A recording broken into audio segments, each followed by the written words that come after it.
Nuqul bizada shunaqa joyga mana qizimiz kelib qoladi, olib keling mana tarozi ko'rsating, 9 kilo. Bir hoji onamiz yaqinlarini chaqirib mehmon qilayotgan ekanlar. Bu ham nasibada balonni karp kelib qo'ygan. Hozir ko'rsataman sizlarga to'liq hammasi. Rostakasam balu shinavanda balonni tushunadiganlarga ko'rsatsanglar bu videoni rostakasimi kelgan.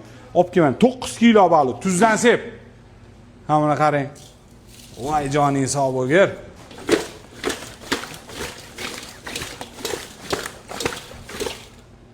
Ketdi bu yog'i mana. Sanjar qovurishni senga topshirdim. Kelinglar.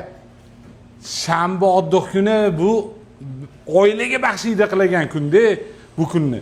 Kech payt choyxonaga borib urasizlar, hozir kunduzi olib kelish kerak. Qariyalarni duoga o'ylani. Daryoga, mazaga.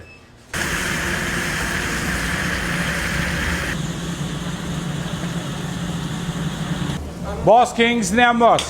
Jarang juring, ketdi. Ke chaqirib ollarni, ko'p hali.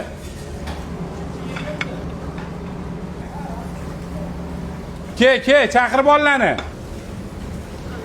Zo'r. Olib kelsenchi bunda, o'ynanib ketdingsan-da, hamini ol men. Balonni tushunadigan o'g'alarimiz tushunadi.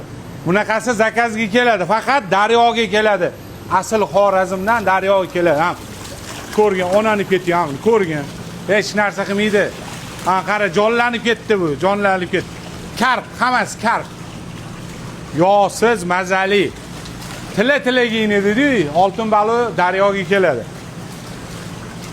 Qara, turishini qara mana, yaltirarligini qara. Bitta mana shu kadr olib boring mana.